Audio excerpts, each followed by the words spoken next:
அனைத்து மாணவர்களுக்கும் வணக்கம். நாம் இந்த வீடியோவில் என்ன பார்க்க போகிறோம் அப்படின்னா சென்டம் சேலஞ்சோட நெக்ஸ்ட் வீடியோ தான் பார்க்க போகிறோம்.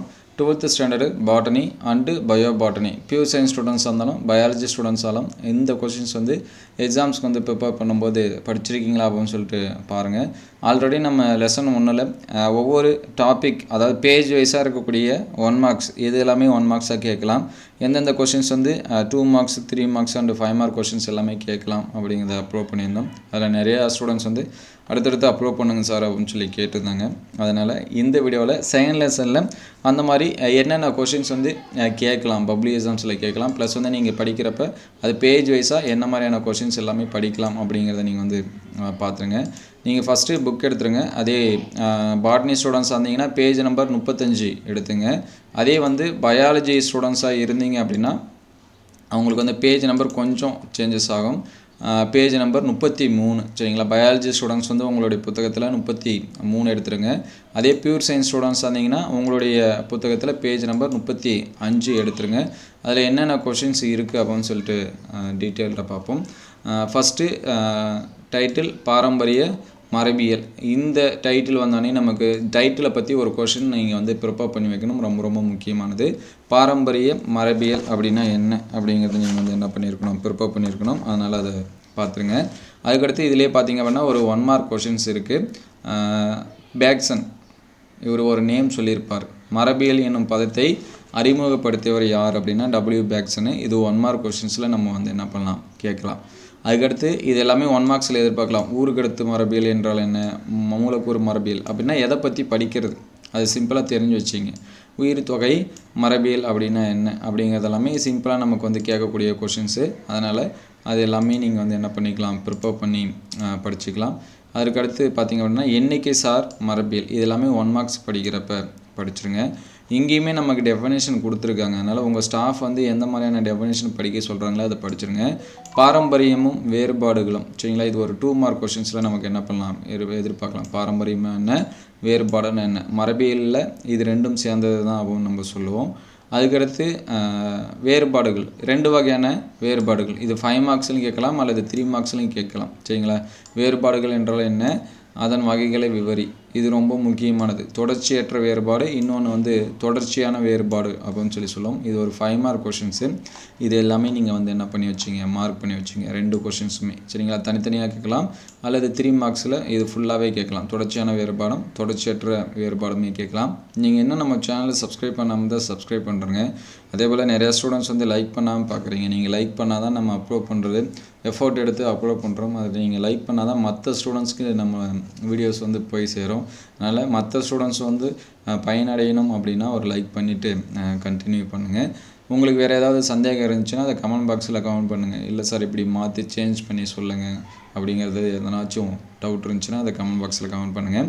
இந்த வேறுபாடுகளோட முக்கியத்துவம் ஒரு 3 மார்க் கொஷின்ஸ் சரிங்களா. அதனால் ரொம்ப ரொம்ப முக்கியமானது, அதை படிச்சுருங்க. அதுக்கடுத்து மரபியலின் தந்தை அப்படின்னு யாருன்னு 1 மார்க்ஸில் கேட்கலாம். இது கூட நிறையா ஸ்டூடெண்ட்ஸ்க்கு வந்து தெரிய மாட்டேங்குது. மெண்டல் அப்படின்னு சொல்லுவோம். அவரை பற்றி படித்தா அதுதான் மெண்டலியம் அப்படின்னு சொல்லுவோம் சரிங்களா. அதை வந்து படிச்சுருங்க. அதுக்கடுத்து இவரோட பர்த் டேட்டு ஞாபகம் வச்சிங்க. ஜூலை 22, 1822. எந்த ஊர் அப்படின்னா ஹெய்சன்டாஃப் அப்படிங்கிற ஊரில் சிலிசியன் அப்படிங்கிற கிராமம். அது வந்து படிச்சுருங்க. அது வந்து 1 மார்க்ஸில் நமக்கு வந்து என்னது கேட்கலாம். ஆஸ்திரிய நாடு அப்படின்னு சொல்லுவோம். அது எல்லாமே நோட் பண்ணி வச்சிங்க. அதுக்கடுத்து அவர் வெளியிட்ட புக்கு எந்த இயர் அப்படிங்கிறத ஞாபகம் வச்சிங்க. 1866. Experimental plant hybrid. இதெல்லாமே 1 மார்க்ஸில் நம்ம வந்து என்னது எதிர்பார்க்கலாம். அதுக்கடுத்து ரொம்ப ரொம்ப ஈஸியானது ப்ளஸ் வந்து முக்கியமானது என்ன அப்படின்னா மெண்டலின் வெற்றிக்கான காரணங்கள்.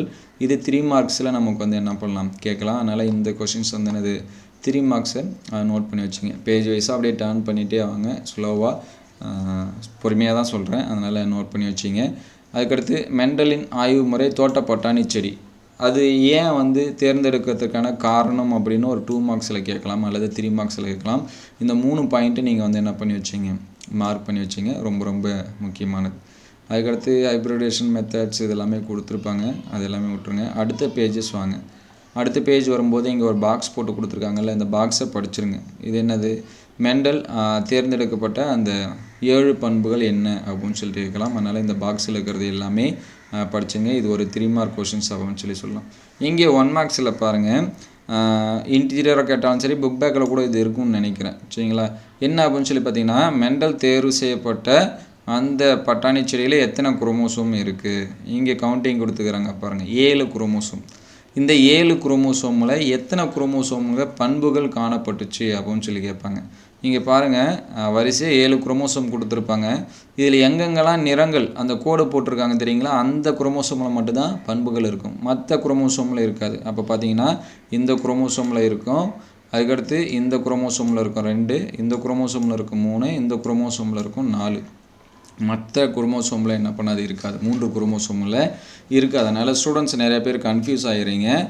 அந்த தோட்டப்பட்டாணி செடியில் எத்தனை குரோமோசோம் அப்படின்னா 7 குரோமோசோம். அந்த 7 குரோமோசோமில் எத்தனை குரோமோசோம்களில் அந்த பண்புகள் இருந்துச்சு அப்படின்னு சொல்லி பார்த்திங்க அப்படின்னா 4 குரோமோசோம்களில் காணப்பட்டது அப்படின்னு சொல்லிட்டு வரும். அதனால் அதை படிச்சிருங்க.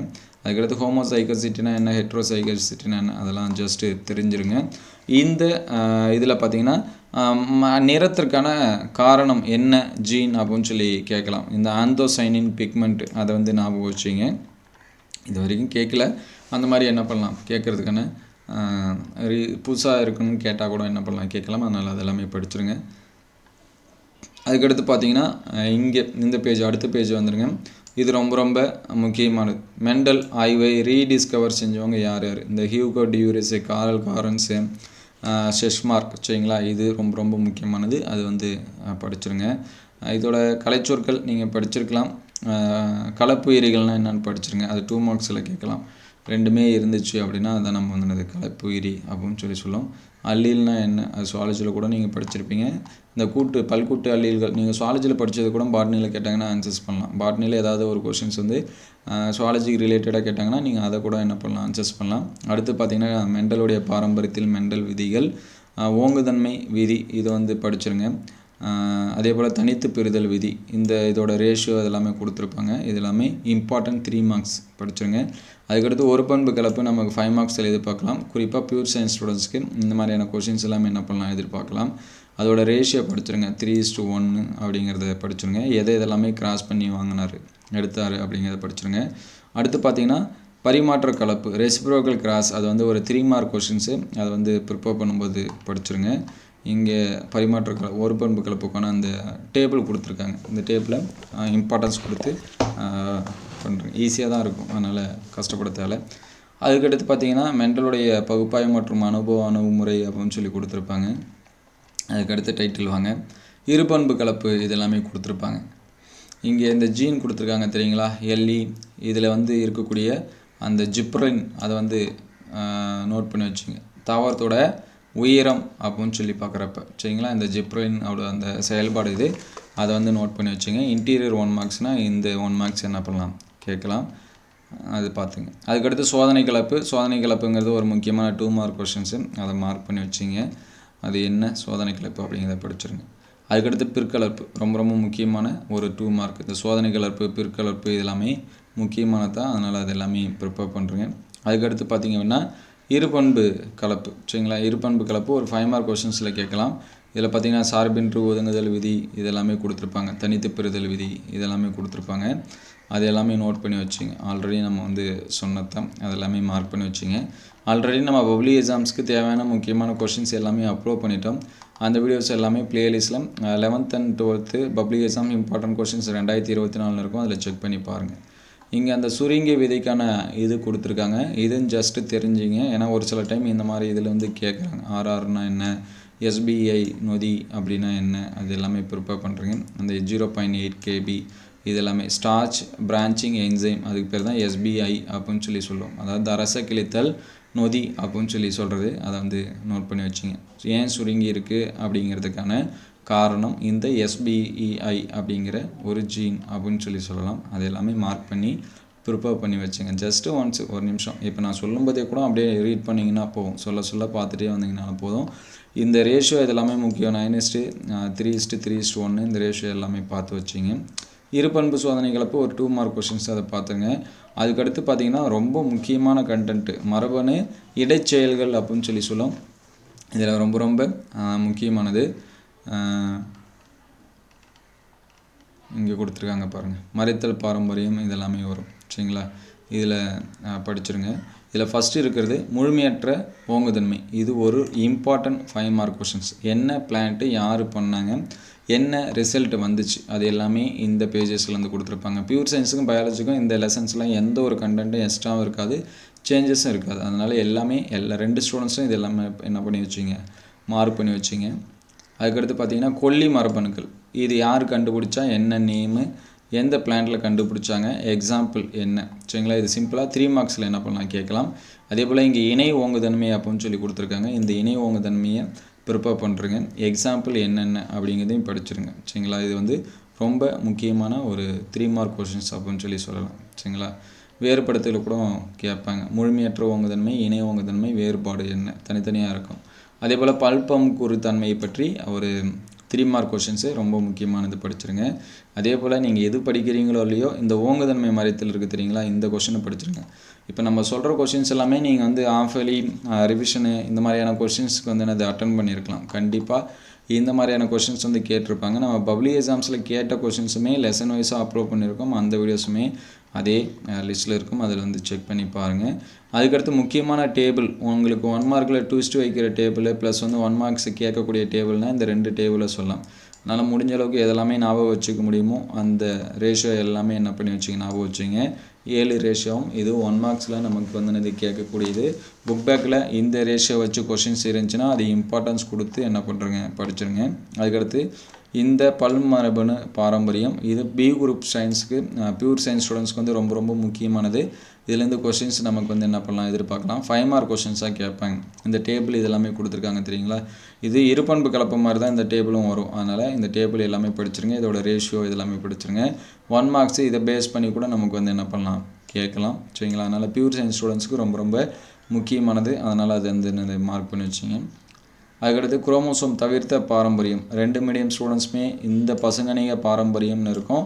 இது ஒரு 5 மார்க் கொஷின்ஸு. இதை வந்து என்ன பண்ணி வச்சிங்க, மார்க் பண்ணி வச்சிங்க. இதுலேருந்து நமக்கு நிறையா கொஷின்ஸ் வந்து கேட்டிருக்காங்க. மோஸ்ட்லி இந்த லெசனில் இதுதான் முக்கியமான கொஷின்ஸு. அதுக்கடுத்து புக் பேக் கொஷின்ஸ் வந்து என்னென்ன கொஷின்ஸ் வந்து இருக்குதுன்னு பார்ப்போம். லாஸ்ட் டைட்டில் பாருங்கள், முதுமரபு மீட்சி ஆகும்னு சொல்லி கொடுத்துருப்பாங்க. இது ஒரு 3 mark questions. Last time public எக்ஸாம்ஸில் கேட்டாங்க, சரிங்களா. சிம்பிளாக இருக்குது அப்படின்னு சொல்லிட்டு விட்ருவோம்.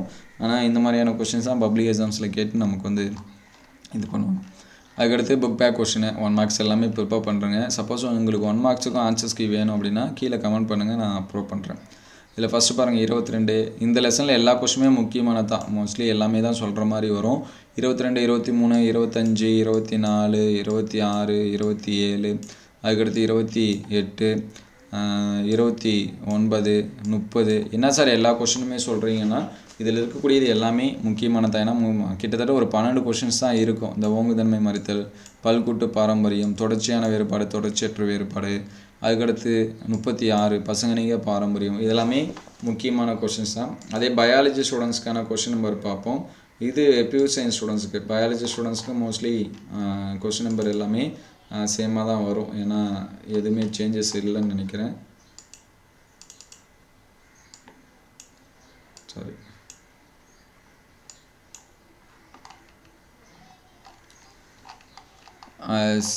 சேஞ்சஸ் இல்லைன்னு நினைக்கிறேன். நீங்களும் மார்க் பண்ணி வச்சுங்க. 22, 23, 24, 25, 26, 27, 28.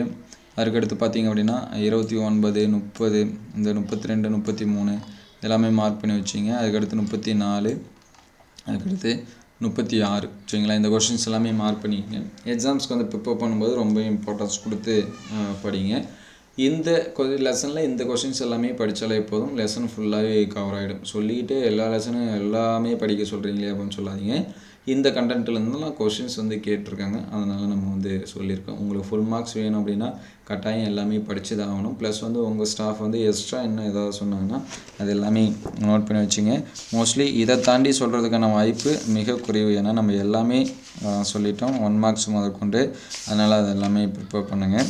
இந்த வீடியோ உங்களுக்கு பயனுள்ளதாக இருந்துச்சு அப்படின்னா உங்கள் நண்பருக்கு ஷேர் பண்ணுங்கள். அடுத்த வீடியோ வேணும் அப்படின்னா கீழே கமெண்ட் பாக்ஸில் கமெண்ட் பண்ணுங்கள். ஏன்னா நீங்கள் எத்தனை பேர் வந்து லைக் கமெண்ட் பண்ணுறீங்களோ அதுக்கேற்ற மாதிரி தான் அடுத்தடுத்த வீடியோ அப்லோட் பண்ணுவோம். ஏன்னா கிட்டத்தட்ட ஒரு 20 நிமிஷமாவது ஆகுது நம்ம ஒரு லெசனுக்கு எல்லா இதுவுமே சொல்கிறதுக்கு, சரிங்களா? அதனால் அந்தளவுக்கு எஃபர்ட்டு போகிறதுக்கு கொஞ்சம் ஹெல்ப்ஃபுல்லாக இருக்கணும். அதனால் மற்ற ஸ்டூடெண்ட்ஸுக்கு ஷேர் ஆகணும் அப்படின்னா ஒரு லைக் பண்ணுங்கள், உங்கள் ஃப்ரெண்ட்ஸுக்கு இந்த வீடியோஸ் எல்லாமே ஷேர் பண்ணுங்கள். இந்த வீடியோ எந்தளவுக்கு ஹெல்ப்ஃபுல்லாக இருந்துச்சு அப்படின்னு சொல்லிட்டு கமெண்ட் பாக்ஸில் கமெண்ட் பண்ணுங்கள். உங்களுக்கு bio zoology, pure science zoology இது வேணும்னாலும் கமெண்ட் பாக்ஸில் கமெண்ட் பண்ணுங்கள். அடுத்தடுத்த வீடியோவில் நம்ம அப்லோட் பண்ணுவோம். தேங்க்யூ ஃபார் வாட்சிங்.